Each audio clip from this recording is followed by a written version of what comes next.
পাবনার ভাঙ্গুড়ায় একসময় কৃষক, পাইকার আর ব্যবসায়ীদের হাক ডাকে মুখর থাকা বাংলাদেশ জুট কর্পোরেশন বিজেসির পাট ক্রয় কেন্দ্র এখন যেন দখলদারদের উৎস মঞ্চ। লিজের আড়ালে সরকারি জমি দখল, কোটি টাকার যন্ত্রপাতি গায়েব এবং একের পর এক স্থায়ী স্থাপনা নির্মাণে প্রায় অস্তিত্ব হারিয়েছে প্রায় ৩.৫ একর জায়গা জুড়ে গড়ে ওঠা ঐতিহ্যবাহী এই কেন্দ্র। বাংলাদেশ জুট কর্পোরেশনের এই পাট ক্রয় কেন্দ্রটি ব্রিটিশ আমলের চলন বিল অঞ্চলের পাট চাষিদের বিপণন সুবিধার্থে গড়ে ওঠে। স্বাধীনতার পর ভাঙ্গুড়া পাট ক্রয় কেন্দ্র নামে পরিচিত এই প্রতিষ্ঠান থেকে কৃষকের পাট সংগ্রহ করে রাষ্ট্রায়ত্ত পাটগুলোতে পাঠানো হতো। কিন্তু পাট কলগুলো বন্ধ হওয়ার সঙ্গে সঙ্গে থেমে যায় কেন্দ্রটির কার্যক্রম, আর সেখান থেকেই শুরু হয় দখল আর লুটের অভিযোগ। স্থানীয়দের দাবি, বন্ধ হওয়ার পর অরক্ষিত হয়ে পড়া কেন্দ্রটির মূল্যবান জমির দিকে নজর পড়ে প্রভাবশালীদের। একে একে দখল হয়ে যায় প্রায় পুরো এলাকা। এখন সেখানে গড়ে উঠেছে পাকা বাড়ি, স্কুল, মাদ্রাসা, মসজিদ, চিকিৎসা ও বাণিজ্যিক স্থাপনা। অভিযোগ রয়েছে, লিজের নামে রাতের আধারে কেন্দ্রটির মূল্যবান মেশিনারিজ খুলে বিক্রি করা হয়েছে। আপনার আপাতত 5টা আলমারি ছিল, একটা আলমারির ওজন একটা আলমারি ছিল আপাতত নিম্নে 20 মণ ওজন, আর ছিল 15 মণ ওজন, আর 10 মণ ওজন, এরকমভাবে 5টা আলমারি ছিল। সে আলমারি তো আমি দিলাম নাই। মানে আওয়ামী লীগ প্রভাবশীল নেতারা বহুত জায়গা দখল করে নিয়ে নিছে। মানে দখল করেছে, ওরা আমাদের বলে যে আমরা ওই রসুন লাগানো, পেঁয়াজ লাগানো লিছি 5 শতক করে। ভবন তৈরি করছে এবং অনেক জায়গায় ছোট ছোট করে বিক্রিও করতেছে, অনেক টাকায় প্রায় কোটি টাকার উপরে বাণিজ্য করেছে।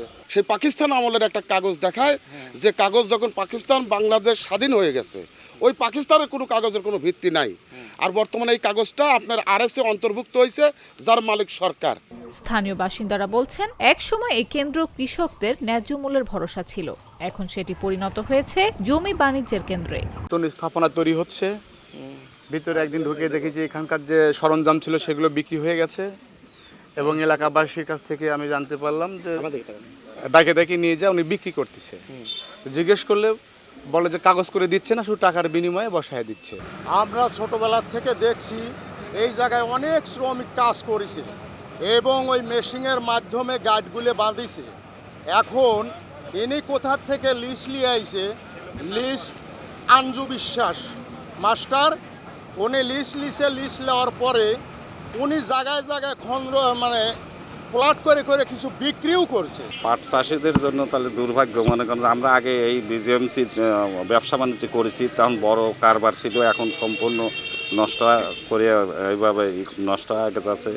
এগুলো ঠিকঠাক করে যদি আবার চালু করতে পারে বা করে, তাহলে কৃষকের ভাগ্য পরিবর্তন হতে পারে।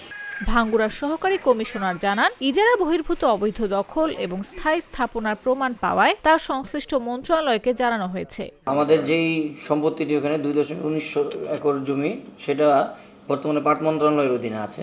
রেকর্ডীয় মালিক জেলা প্রশাসক, তবে এই বিষয়ে পাট মন্ত্রণালয়ের সাথে একটি মামলা চলমান। যেহেতু এখনও পাট মন্ত্রণালয়ের অধীনে আছে, আমি সর্বশেষ 2025 থেকে 27 পর্যন্ত ওখানে গুলজার হোসেন নামে একজনকে পাট মন্ত্রণালয় থেকে বরাদ্দ দেওয়া আছে, ইজারা যেটাকে বলে, পার ইয়ার ইজারা দেওয়া আছে। আমরা কাগজপত্র চেক করেছি, তিনি বৈধভাবেই আছেন।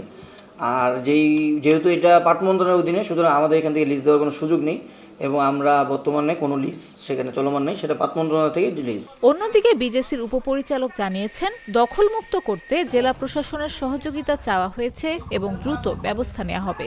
আঞ্চলিক কর্মকর্তা গিয়ে দেখলো যে বহিরাগত কিছু লোক যে এখানে ওনাদের মানে আরো দখল তো করেই আছে, বরঞ্চ আরো চাপ দেওয়ার চেষ্টা করতেছে আর কি, আরো ভিতরে চাপার চেষ্টা করছে। আমরা আসলে কনসার্ন, আমরা জেলা প্রশাসনে জানাইছি, এমনকি আমরা আমাদের চেয়ারম্যান মহোদয় এখানে একটা পত্রও দিতে।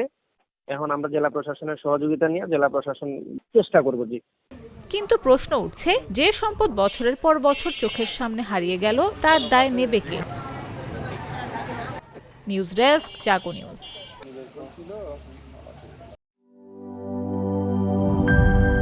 সব সমস্যার সমাধান হবে এই সস্তা কেবল বদলে বিজলি কেবলস লাগালে। বিজলি কেবল, নিরাপদ আজীবন।